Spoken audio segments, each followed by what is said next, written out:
2 Chronicles 24. Joash was 7 years old when he began to reign, and he reigned 40 years in Jerusalem. His mother's name was Zibiah of Beersheba. And Joash did what was right in the eyes of the Lord all the days of Jehoiada the priest. Jehoiada got for him 2 wives, and he had sons and daughters. After this, Joash decided to restore the house of the Lord.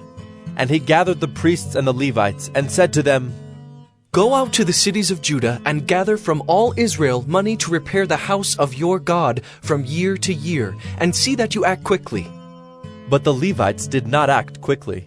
So the king summoned Jehoiada the chief, and said to him, "Why have you not required the Levites to bring in from Judah and Jerusalem the tax levied by Moses, the servant of the Lord, and the congregation of Israel for the tent of testimony?" For the sons of Athaliah, that wicked woman, had broken into the house of God, and had also used all the dedicated things of the house of the Lord for the Baals. So the king commanded, and they made a chest and set it outside the gate of the house of the Lord. And proclamation was made throughout Judah and Jerusalem to bring in for the Lord the tax that Moses, the servant of God, laid on Israel in the wilderness. And all the princes and all the people rejoiced and brought their tax and dropped it into the chest until they had finished. And whenever the chest was brought to the king's officers by the Levites, when they saw that there was much money in it, the king's secretary and the officer of the chief priest would come and empty the chest and take it and return it to its place. Thus they did day after day, and collected money in abundance. And the king and Jehoiada gave it to those who had charge of the work of the house of the Lord. And they hired masons and carpenters to restore the house of the Lord, and also workers in iron and bronze to repair the house of the Lord. So those who were engaged in the work labored, and the repairing went forward in their hands, and they restored the house of God to its proper condition and strengthened it.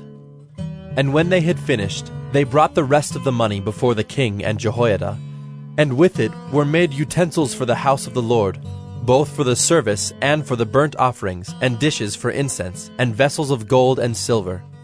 And they offered burnt offerings in the house of the Lord regularly all the days of Jehoiada.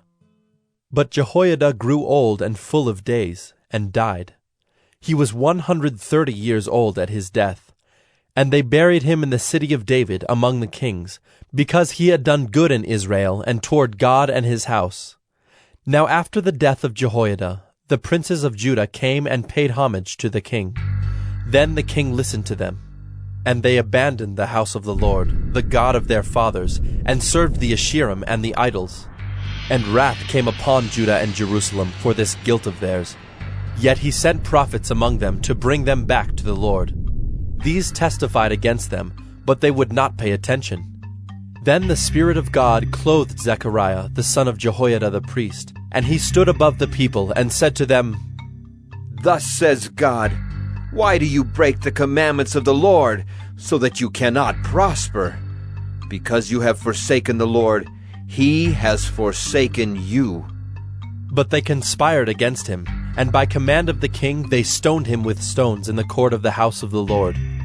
Thus Joash the king did not remember the kindness that Jehoiada, Zechariah's father, had shown him, but killed his son. And when he was dying, he said, "May the Lord see and avenge." At the end of the year, the army of the Syrians came up against Joash. They came to Judah and Jerusalem and destroyed all the princes of the people from among the people, and sent all their spoil to the king of Damascus. Though the army of the Syrians had come with few men, the Lord delivered into their hand a very great army, because Judah had forsaken the Lord, the God of their fathers. Thus they executed judgment on Joash.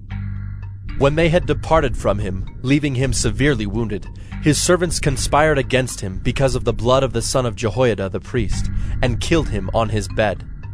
So he died, and they buried him in the city of David, but they did not bury him in the tombs of the kings. Those who conspired against him were Zabad the son of Shimeath the Ammonite, and Jehozabad the son of Shimrith the Moabite.